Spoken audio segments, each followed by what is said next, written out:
He became the second fastest man alive, etched into history forever. Born with quiet fire and built for greatness, he didn't wait for opportunity, he outran it. His fans call him the Beast. His story runs deeper than medals and speed.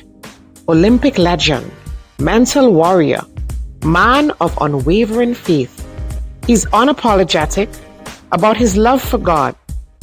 He's faced glory, injury, doubt, and personal trials, but still he stands. This is a story about Yohan Blake, raw, real, and ready to tell it all. Welcome to Basia TV Podcast with Jamaican track star and Olympian, Yohan Blake. Basia TV Podcast is powered by 47 Productions, located in Trinidad and Tobago, the Rolls Royce of recording studios in the Caribbean. Hey guys, it's your girl Basia coming to you from Atlanta, Georgia. We have this thing that we say, welcome to Georgia, y'all. And I'm coming to you from our studio in Atlanta. And today I'm really excited because, I have a big Olympian track star in the building. And I can't wait to have a conversation with him. I know that, we've been trying to track him down for several weeks, but of course he's booked and busy. And without further, delay, I want to welcome to the Basia TV Podcast. Thank you for having me. Yeah, we feel very privileged because we've been trying to have this conversation for a while, and your fellow countryman who is also one of the producers for this podcast. When I remember when we conceptualized this product, you were one of the first names he called, and he said because he understands what we're trying to do on this platform, and he said, you guys have to interview this man. I just think that he's so grounded. And I think that he has a story that has been untold and underappreciated. And he got so excited about the fact that I needed to have a conversation with you. It made me excited. And when my other producer did the research, I was like, yeah, I get it. So welcome. Thank you. Of course. Yeah. How is Jamaica? My favorite place on earth. Jamaica is always beautiful, regardless of everything. It's a place that I always can call home, which is my home, of course. So you live in Jamaica full time, even though you're flying around the world? Yeah, man, definitely. I don't see, I can't see myself living anywhere else, Really? As the Jamaicans say, nowhere not better than yard, eh? Yeah, right about that. Yeah, well, I know what that feels like. I lived in Jamaica for almost 9 years and worked there. I tease my husband all the time. And I say, I know every part of Jamaica. You don't, because I worked with JPS. And when you work in the customer service division and what I had to do, I had to go all around the island. So I had to go to every customer service office in Jamaica. And that's how I got to know every part of Jamaica. You've been to all 14. Yeah. Those were the days, I like to say, but let's not remind others of there are things I can't talk about. But you grew up in Bogue Hill, a small community just outside of Montego Bay, a place that I love as well. I love Montego Bay. What was it like there, and how did your upbringing shape your work ethic today? Because I admire your work ethic. What was it like growing up in Bogue Hill? Back in the days, it was tough, to be honest. Mm-hmm. When you come from a parent with a lot of children, it's always tough. But one that I would have never changed. But growing up in Montego Bay, there's little less opportunity than what in Kingston. So there wasn't much opportunity. I was back then playing cricket as a young man. Really? So that was your first love, cricket? It is, and it's still my first love, of course. Really? Yeah. So, my father, literally used to use card and time me in front of the TV to watch Test cricket. So that's where the love for Test cricket has come along. And as I said, my parents didn't have it. They try really hard, because there's a lot of us, and I don't know Back then, a lot of parents have a lot of kids. I don't know why. How many of you all they had? I think like 11 to 10 of us, I think. You think? Yeah. You stop counting. That's stuff count, but I know it's somewhere around. I know it's somewhere around there. Yeah. But I don't know everyone, No. Ever since my my outbreak in track and field, I get to meet most of them. Okay. Makes sense. All right. So you talk about loving cricket more. So you wanted to be a fast bowler or a batsman, or what was? Yeah, I would say mostly a fast bowler because from the in Jamaica we call outside the veranda. My father would sit there and watch me making plastic bag, roll it together, eat it on a pan, and get it hard so I could use it, set a wicket in and bowl. Oh my God. And so definitely I wanted to be a fast bowler because that's the only thing I know growing up, cricket, and that's sport can be a way out for you. So what made you make that switch from obviously from wanting to be a fast bowler, and clearly you had the speed to deliver, to an Olympian, a track star? It's interesting. One of my friend back then, Andre, we used to he used to come and run with me, and we used to chase car back in Old Harbour in Bullet Tree because I did leave from Montego Bay and then I was living in Old Harbour in Bullet Tree, and we're running down cars on the road, and from there I say I have some speed. Yeah. So I take it to sports day and at Davis Primary, there in Bullet Tree, and then from there, I start to develop the love for track and field. Yeah. Wow. And then I think you ask a lot of athletes, even I've heard that you saying his first love was cricket, but some of the cricketers I know, one of whom I'm married to, his first love was football, what Americans call soccer. Yeah. And, it's so weird that you guys might have a first love in a particular sport, but fate and that journey would lead you to do something else. That's how, to me, I know it's God's plan, because you love one sport, but you end up being known globally and becoming famous for something totally different. Yeah, yes, all right. Because back then in Jamaica, cricket was the thing. Yeah. Everybody want to play cricket. You're passing passing the house, you see a cricket going on over there. And we used to have cricket outside, my mother used to say, come in. And so it was the ultimate thing in Jamaica at that time. Yeah.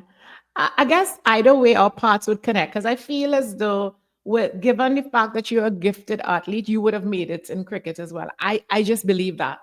Because a lot of, you have to have a high level of athleticism, to be able to make it at the highest level in any sport, in particular cricket. I think the fact that you delivered in another sport, you would have also made it in cricket if you wanted. Yeah, definitely. But I also happy in a sense that I didn't go the cricket route, because you're putting your faith in someone's hand. When in track and field, my faith is in my hand, is what I do, put me on the track, and it's me in my own lane. Nobody can say, listen, run fast, I go anywhere. If you play good, I never thought about that. Yeah, if you play good, that doesn't mean you're going to necessarily get picked.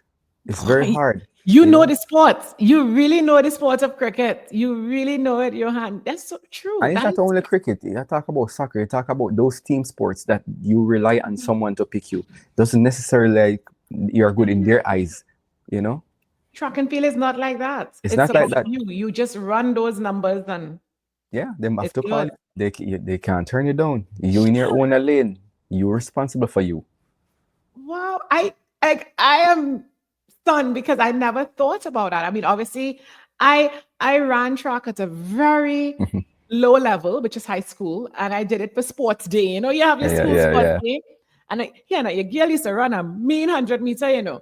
But I was no Shelley-Ann Price, right? Yeah. But I never thought about the fact that, they had to pick you once you hit that's so good. So that eliminates the politics kind of from that sport. It will always have politics at the big level, but once that you're showing, say, listen, I'm on farm and running fast. Yeah. There's no one can stop you, and they can't stop from picking you because you're there. Yeah. I remember as I'm talking to you about this, right? I remember the first time I saw a billboard of you outside of the Caribbean. And I got so excited. I felt so much pride as a Caribbean person. And this was in Qatar. Yeah. Listen, I was like, they love you there. I was like, babes, that's Yohan. He said, yeah, and it was a nice bill. We were in Qatar coming from India, work related, obviously cricket. And I just saw, and it wasn't just one, it was just billboards all over the place. Yohan Blake. And I felt so proud. And at that moment, though, I also felt like you were greatly underappreciated, if I may say so, in the Caribbean. I don't know about Jamaica because I can't speak to that because I haven't been. I saw that face. No, I'm just being honest, right? I'm being vulnerable. I remember, and this was, I want to say it was 2019. They were supposed to have, was it the World Cup that they had there that year or something big? And you were plastered all over the place. And Ricardo and I were like fanning out, and we were so proud because it's one of our own, And yet I just didn't see enough of those billboards in the Caribbean. And people, that's the reason we did this platform. Let me just be honest. My producers and I, we were just, we live in North America. And we were just so tired of our people, the biggest celebrities we have, and not just because you can be a celebrity these days from doing nothing, just some posting. Let's face it. But the people who have worked the hardest and the people who have achieved the most, to me, that is not necessarily a celebrity. It might be a famous person, but that's just a person who's a legend, a person who is a person who's deserving of celebration. And that's what Basia TV is all about. And Yohan, I just don't think that you've been celebrated enough because the region sometimes forget how much you've accomplished and how big you are. How do you feel about that? To be honest, and I'm going to be totally blunt. I'm not going to lie. First, I felt so bad, knowing what I've done, not just only in track and field, but also build how much building for young kids that we found in caves and everything. I've been a humanitarian for the country and everything. But I was speaking.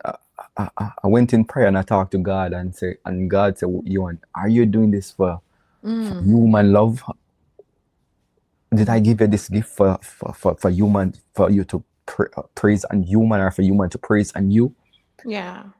And if I see Bob Marley, one of the greatest reggae artists, say, come out of Jamaica, he get recognized out of Jamaica. I'm not really, I don't want the recognition. They celebrate, but it's not all about that for me. I know, but it's still not fair. It's not right. You know what I'm saying? Nothing in life is fair. And I learned to understand that. If when Jesus was on earth, how they treat him, who am I? Who am I to not be treated? They say all kind of things about him, and they do all kind of things, and they don't even celebrate him. And I'm a man of the Bible as well too. So I don't do this for the recognition. If I don't get it, I totally understand. I do totally understand. So I'm not. I don't understand. You deserve it. I understand what you're saying, and I respect what you're saying. But I'm a woman of God as well. My name means daughter of God. Basia, it means daughter of God. And God likes righteousness. And people need to stop it. Look, I mean, I don't mean to go there. This interview is not about that. But also, look at what Usain Bolt, and you don't have to comment, but look at what Usain Bolt's people did to him, right? Not the entire country, but you could have left your money in Switzerland. You could have put it somewhere else. You could have left it in a Zurich fund, brought it home, and look what they did to him. So a king is never a king in his own kingdom, right? Thank you. But today, we wanted to do this interview, not just Basia Powell, but the producers of Basia TV Podcast, to celebrate you and to remind people like this is a man who, who broke records and was the youngest world champion in 2011 after Usain was also disqualified in that same race. And still is. And still is. Nobody has taken the record. It's not. Right? It's not record holder, our very own. Okay, let's look at a parallel. Somebody else who did that in the United States. That's why sometimes I tell people, if you're a dual citizen, run for the United States. They would have reality show. They will have this. They would be celebrated. All now, they still celebrate it, right? ESPN grabbing them up. But you are Yohan Bake, and you stand by your country. You go back to Jamaica. You want to build Jamaica. You want to fight poverty and doing all these glorious things that God has put in your heart to do. And yes, rightly so. You're doing the right thing, but somebody else needs to do the right thing and give you the honor and glory that you deserve, also in human form, because you so deserve it. You know? That's true. And you see, you're living in that time where if you're not include other people in it, it's just like they don't see it. But I love it like that, you know. If you're doing something, you build a multi-facility for kids and they're not a part of it. Yeah. It's like they don't want to recognize it. Say, yo, we're doing this for the kids. Okay, what can we help with? What can we help with? But we have to use our own money and our own effort doing that, you know, which I'm really happy about. But I'm here for a purpose, and I'm using it. Well, I thank you for doing it on behalf of the people of the Caribbean. I thank you so much for doing it. But if you were to go back, is there anything you would do differently, though? You know, I try not to live my life like that. But if I should change anything, I'll probably change. I'll probably change one thing. You know, I'll probably change one thing about just, you know, take my mom around the world, even though she can't watch me run. Yeah, she kind of get nervous and she don't want to be there. Yes, you know, I understand that feeling. Yeah, so I would probably change that, but I wouldn't change anything because it wouldn't shape me into the person that I am today. Yeah. So what about the fact that, you know, you call your hamstring injury a career-defining and humbling moment for you? What did that period teach you about pain and pride and purpose? What about that period? Is there anything about that you would change too? One of the time I think I couldn't be stopped. You know, I was on my way. I was on my way to that pinnacle. Well, I reached that pinnacle, but I was on my way passing that pinnacle to reach a mode of like a God mode in the terms of words. You know, and then I was the one to say, yes, I did it. This was me. And you know, I was humbled, to be honest. You know, God humbled me and said, it's not about you. It's never about you. And that injury, you know, even right now, sitting right here, you know, my leg hurt me because it was an injury that my muscle came off my bone, you know, and I have to reattach it, you know. So it's really the things you all go through for the love of the sport. I can't get it. Yeah, but you know, if somebody should bring me on a platter, I wouldn't want it. If the God said this is what you need to go through to be that person that you are, we have to go through it. He crucified, give his life for us. Who am I to endure such a little thing, you know? But saying this to say that it was tough. Mentally, physically, I was better, but mentally I wasn't for 3 years. You know, going through that period, knowing that your foot was anchored by aluminum and everything to get back that muscle to the bone. It was tough. You know, you know, I didn't know if I was going to do track at the level that I wanted to. I still haven't get back to the level that I wanted to, but I did continue, and you know, I get some good times, I get some good races, same way. Yeah. And you're still our Olympian track star, you know, and for that, we're very proud. I mean, people take for granted, especially Jamaica. Oh my God, Jamaica is like a farm, right? Jamaica is like everything. Like when you know, it's so funny, right? The Olympics happens and there's so many activities taking place at the same time. But there's nobody who could tell me. I think the sport that comes the closest to it after this for many of us is gymnastics. But there's nobody who could tell me that the track event is not the premier event the 100 meter and the 100 meter relay. Let me tell you, my house is like a stadium, right? Yeah, yeah. Excitement. Of course, we have a Jamaican in here, but everybody else back in Jamaica too. And when we see you guys line up on that track, the Jamaican, and we listen, a sad day in the Caribbean is if Jamaica lose a race because everybody's That's true. riding at Jamaica to bring this home for the Caribbean. And to know that you were a part of that, it must give you an abundance of pride and joy. You were one of them. You were one of those guys. Of course. You Asaf, Yohan, and all of y'all. And it's just the most exciting thing for us. To me, it's right up there with West Indies cricket. That pride we feel about West Indies cricket.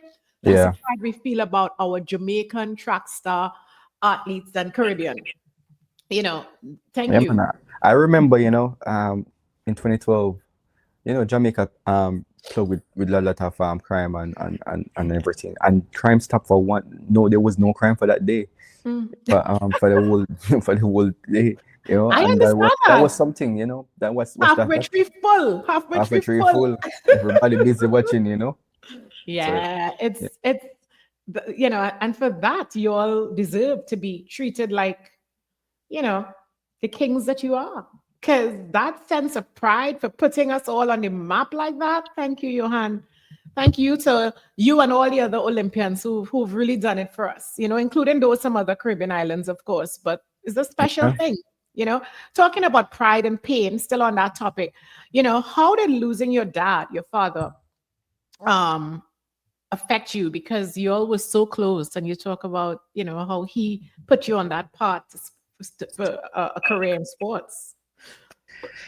It was tough, because it was right around the trials in Jamaica, and that same race, it was like I was back and forth with the hospital, and the race was going on and everything, and that day I won. Everybody thought I was going to lose, and I won. Around my fastest time in 10 years, 985, 986 or 985, but my father always, is always saying, Yohan, he always believed in me, keeping working hard, always wondering how I'm doing, nervous man. I always just bossy. Love his cricket. Yeah, man, love his cricket. And always teaching me the way of life, and always encouraging me. And, I'm always like him. He's a jealous guy. I'm a jealous guy. You're a jealous guy? Yeah. So, really? Yeah. Are you talking about in a relationship or in general? I'm talking about in general, and in a relationship as well, Yeah. So I get most of my traits from him, So yeah. Well, I love when a man could acknowledge his qualities. Yeah, of course, you can't be afraid of yourself. And what about you? Is it that they're going to like you or dislike you? So yeah, you have to be front up about yourself. But it sounds as though he's really left you with a lot of memories and a solid foundation that you can take through life. And I'm happy that I am the person that I am today, not overzealous about life and just don't fussy about anything, because my father was not going no type of person. I can count on my one finger how much time I've been to a party. I'm that type. Yeah, I'm that type of person. I'm a stay-at-home person. What you stay at home and do? Well, right now I was watching England versus India, so, and then I have like 2 laptops watching this, and I love movies. So cricket and movies. Cricket and movies, God. and focusing on family, of course. Yeah. Are you're so private about your life? Are you married? Do you have a special somebody? Yeah, I have a special somebody. I'm not married as yet. In the near future, definitely, I'm looking forward to that. Yeah. Do you have any kids? If I have any kids, good question. I will answer that after the year. Okay, you'll answer that after the year. Okay. Yes, that sounds like a Jamaican man response. I know. I specialize in Jamaican. That might sound bad, but meaning that I have I'm married to one, and I manage a lot of Jamaican athletes. So I anticipated that response, but I look for it. Let's switch gears a little bit. What brings you the most joy right now? Family. Family. Family bring me the most joy right now. Yeah. You know, because the track bring you so much. I love the track, and they bring you so much pressure, and your back have to be broad. You know, to maintain that pressure. So my immediate family bring me joy right now. Yeah. How has becoming a famous track star and Olympian changed you? I mean, there must have been a change that took place. Like, how has it changed you? Definitely, it don't only just change me; it shaped me into a person that, 1.3 billion person in China, and for them to reach out, not all the 1.3 billion, but reach out and say, "You're my hero. Yeah, you're everything to me." Not just only China, but India, all over. Yeah. And for me, and when I look back, and you said that young one from Bogil, when I look back on that young man who have been struggling, who have been walking around naked in brief and stuff, and for that person to all the way in China, I always look on that. For them to be calling me China, God, Qatar, everywhere. for them to calling me God, I'm saying, wow. Yeah. And one word to that person, they jump and they post it. Oh, you said something to me. Oh, thank you, sir, in India. Yes. So it shaped me to be a better person. I can. People asking me to come speak there. Harvard, Preston, and those places, Oxford, come and talk to their kids because they look up to you. Yeah. But now I'm thinking about what you just said in terms of your, and I'm seeing a link. I'm seeing a God link, like your upbringing in Bogue Hill, and you had a very humble upbringing from what you've described. That's why you were the man God chose to be able to run your foundation and to be able to touch the lives of other young men and women in the inner city, because coming from somebody who never lived a life, they may not believe that it's possible to get out of there and go on and do great things. So perhaps this is why this is the road you have to walk, because there's nothing like coming from someone who's walked the same road. You know what I'm saying? Yeah, definitely. Yeah. So what's your greatest fear, Yohan? Coach Carter said, my greatest fear is not that I'm inadequate, but I'm powerful beyond measures. Wow. And I always take that quote with me. I don't know if you know Coach Carter, the movie. Well, my greatest fear is to not be there for my family. Yeah. Yeah. Family's everything. It is everything, Me too. Family's everything. It's everything, because they'll be there for you, and when everybody else doubted you, when everybody else terrorizing you and say, "Oh, you're not good. Why don't you quit?" Your family is there. Say, "Listen, don't follow that. Be strong and everything." Yeah, I like that. I don't know if before we go into our rapid fire section, and I haven't. Before we go into that, I have one more question to ask you. We're going to go for a break because we haven't paid any bills yet. Yohan, this interview has been so intense. I'm forgetting to pay my bills and I'll get into trouble. So let's take a break. When we come back, I want to ask Yohan a few more questions, and then we go into rapid fire, pepper pots. This episode is brought to you by 124 Nut Out Sports Agency. Welcome to the next level. Yeah. Welcome back. I'm hanging out with track star, Olympian Yohan Blake, Jamaican. Let's make sure we say that. Jamaican track star. Definitely. Yohan. And he's I'm in Atlanta and he is in Jamaica, where I wish I was at this time. Yohan, you seem to be such a loner. Is that a correct assessment of you? You don't party. You like to stay home and watch movies and cricket. Are you a loner? I would say, yeah. I have a very boring lifestyle, which I'm comfortable with. Yes. You're not bored of your lifestyle. Yeah. I try to, everything that is outside, have it at home. So I don't really need anything, you know. I'm content. You know, I'm good. You're good. I don't have to be party to enjoy myself, you know. So if I invite you to Trinidad Carnival, when you wouldn't come? No, I don't. I'm not doing. I like to watch dance? Carnival. Have you ever danced? You Jamaican and you do dance? I love Carnival. I love Carnival. Don't get me wrong. I love to see it. I love to watch it. I love to see the people dancing up and down, and I love to see the vibes. I love the music and everything. Definitely, I do love it. But it's just not me. I would be there in my house dancing to the music, you know. Yeah. You know? And everything. Yohan, the only reason you don't want to go, you don't want to go to Carnival because you haven't experienced Carnival with the Powells. I promise you, if you experience Carnival with Ricardo and I, let me tell you something, my brother. You have not lived unless you have experienced Trinidad Carnival. I know it's the ultimate carnival, man. It's the ultimate. It is the ultimate, you know. And it's like how Jamaica have track star, and nobody could tell me that Jamaica don't have the best track athletes in the whole Caribbean and the world, right? Trinidad have the best carnival. I know that, and that's not a question. So then we need to experience that, you know. My people will call your people, and it might change your life. Probably in the next life.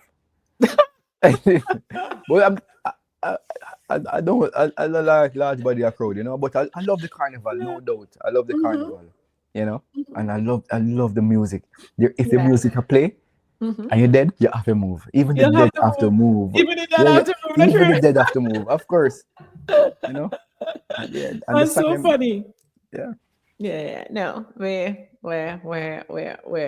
best carnival, and I mean, like, I think I live a pretty boring life. I like to go to the beach. I like to go to dinner. I like to travel all over the world. But the only party I go to is carnival time. Carnival don't miss. Yeah, that's even my husband who grew up like you know, countryman, laid back, carnival. He don't miss that. It's just give you a buzz. It give you a buzz, a little happiness, and you just go home and get ready for next year after that. It's a great vibe. I would say good is relative. Yeah. It's really nice to, you know, what people don't understand about it for us. You see that same thing you talk about family? For us, Carnival is about family and friends of mine from Jamaica and other parts of the world that I haven't seen in a while. You get to see them at Carnival. About reconnecting with your community, global and local. And that's really what it is for us. You know, that's the way we celebrate life and spend time with our loved ones. But I want to ask you this before we take another break and then move on to Pepper. You know, I remember we talk about your upbringing in Bogue Hill, Jamaica, and everything that you've been through to get to this point. And I remember my own upbringing in the Caribbean. And I thought that, hey, you know what? When I grew up, I always knew that I would do very well. I wanted to be a successful businesswoman and I'd become really rich. And once I got rich, I would be happy for the rest of my life. Mm-hmm. I'd have no more problems. Yeah.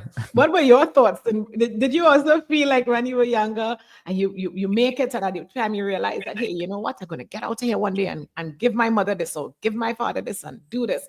Did you feel that money will just take away all your problems at that particular point in your life? I don't think it's just only you alone. I just think it's majority of people think that as well. Of course I do, you know, because back then you just think your money was just everything and it can just solve all the problems until you have reached a stage in your life where you say money don't bring happiness. I see some of the see some of the wealthiest man them still sad and just don't know what to do with it, you know. But yeah, man, definitely I was thinking that, you know, say I pass the Range Rovers on the road. I say I want one of that. I try to, you know, I definitely I go have that. And I see this when I go in school, I pass this because I said that's mine. Yes. You know. So and now once you get that, you'll be totally happy. You know. Definitely. The biggest lie I ever told myself. You know, I tell myself that, but I would say it was not entirely a lie because I get to achieve all of that. No, when you get to that level and achieve all of that, you say, okay, some of what is not a lie, it has come true. Yes. But, you know, it's the happy part now. Where is the family? The lie was not in the fact that you wanted to achieve these things. Like, for me, I wanted to achieve these things. But the lie was that it would make me happy. if I could go back and talk to myself, the little girl in me, I'd be like, listen, you need to be happy before you get these things so that you can totally enjoy it. Yeah. What You it, but trust me, it has changed my life, to be honest. I see where my mom could actually flush a toilet, which was good because we grew up tough, and that was really happy for me to making her live in the movies they say happily ever after, a Cinderella life. And I just try to create that so she don't have to work, she don't have to worry about anything God like bless that. you. Yeah, and I just thank God every day for that, taking me out so I can be that breadwinner for the family. Yeah. So do you find it a lot of people can't carry that anchor, that role? Is that difficult for you at times? Do you ever feel like, oh my God, I'm responsible for my whole family? This is a lot. Do you ever feel? I would say a blind alone feel, but definitely every day. Every day, because there's always wanting more, and they're always wanting more, and there's always problems. And the cost of living in Jamaica is not that easy, and when you're the breadwinner doing everything, paying the bills, doing that, it's not easy. And when sickness can take away everything, all of that money that you have worked for. Yeah. But I thank God He has put in me in that position and can provide for me each and every day, so I can. Yeah. Well, I have a thing that say money might run low, but it will never run out for God's people. So it will continue to flow so that you can continue to be that anchor, because clearly that's something that you enjoy and you feel that, would you say that you're happy? Right now? Definitely. I would say I'm happy. Yeah. How do you define happiness? The people around you, the heart that you have. Is not about having the money. It's about what you can do and how much life you can touch. And when you touch that life and you see that person, I built a house for a lady, and just the joy on her face is what you can do for people. Yeah. And how we can change a nation. Yeah. You understand when you touch life and see the joy that it brings to you. Yeah.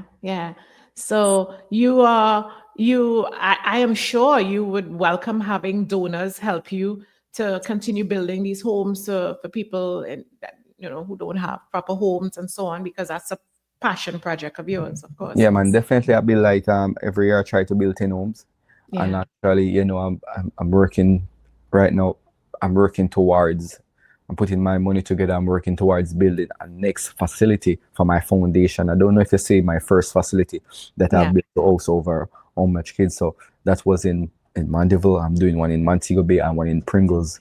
Yes. So any donation welcome. Of your hands, and we would make sure that whatever contribution we can make with our affiliates and so on to assist you in this regard to continue to build homes in Jamaica. And I call on sponsors and people watching this who are in a position to make a contribution, because a lot of people say they're doing things and you can't physically see what they're doing. You can physically see what Yohan is doing in Jamaica to make a difference in the lives of the less fortunate. And for that, I want to thank you. And that makes you a real Olympian. Yeah. Thank you. Thank you. All right. So let's take another break so we can pay some bills. This segment is brought to you by Basia Powell Cricket Academy, based in Atlanta, Georgia. Yeah. So, Yohan, are you ready for the rapid fire section? We call it the pepper pot because, of course, we have to do it Caribbean style, right? Of course, I like it. Yeah. So, no, I just want one answer. You don't have either or. I don't want you to think hard about it. Just bit. It's getting hot. We drop you in the pepper pot. Okay, ready? Fast bowler or sprinter if you had to choose today? Today, Jimmy Anderson. Right now. Jimmy Anderson. No, if you had to choose being a fast bowler or a sprinter. Sorry. That says rapid fire. Sprinter. Oh, sorry. Sprinter. Okay. Best thing about growing up in Bogue Hill? The people. A moment that tested your faith the most? I tore my hamstring. Name one athlete other than Usain Bolt, you respect the most. Basia Powell. Favorite Jamaican dish that keeps you grounded? Dumpling and stewed chicken. Oh my God, I'm feeling to eat that right now. A quote of scripture you live by. Blessed is the man that walketh not in the counsel of the ungodly, nor standeth in the ways of sinners, nor sitteth in the seats of the scornful. Who would play you in a movie? You have to be able to run fast. Anybody? Move on. We'll play that stuff. Just give a name. Will Smith. He's fight. Martin Lawrence. Nice. Track. Okay, next one. Track, cricket, or church. Where do you feel most at peace? Jesus Christ. Jesus Church. Christ. Church. What's the one thing you did say to your 16-year-old self? What's the one thing you'd say? Sorry, I read that wrong. What's the one thing you'd say to your 16-year-old self today? You can be the fastest man on the planet. If love were a race, would you be sprinting or pacing yourself? Sprinting. I'm a lover. Oh, cool. You're empath. Okay. Nice. Hold on. No, I wouldn't ask you that. I'll ask you that off air. No problem. No, that was cool. I like your answers to that. Yohan, this was fun. It was brilliant. I haven't talked about. I haven't done a lot of podcasting. I'm not a big fan of podcasts, but of course, for you. Thank you. Definitely, I have to. Stop lying for my husband. It's not for me. well, you are your together. Yeah, we're one. So you know what I mean. Yeah. No, I appreciate that so much. So I told you you'll be in great hands, and hopefully we'll have you back when you have other projects that we want to talk about and promote. But I just wanted to thank you just for being the guy you are and for being so concerned about, how Jamaicans say you get rich and switch, which is not a real thing because sometimes it's not right when people say it. But you could have dealt with your family and your mom in particular and not be concerned about the rest of your community. And you didn't do that. And thanks for showing many of us how to do it right. Thank you so much. Of course. I like you. I appreciate it, man. Yeah, I like it. You're the real deal. And thank you so much. I want to remind our viewers to follow Yohan Blake on his Instagram and all his social media at Yohan Blake, and give your girl a follow at Basia TV Podcast. We are out here doing big things, celebrating our people and just celebrating good people. We subscribe to our YouTube channel and our Instagram. Follow us on Instagram and Spotify and Apple Podcasts. We would love to hear from you. And thank you. Thank you so much, Yohan Blake. You are the business. Thank you for coming through and spending time with us today on the Basia TV Podcast. It's your girl, Basia. Don't forget to live the life you love and love the life you live. I'm out. Ciao. Bye, guys.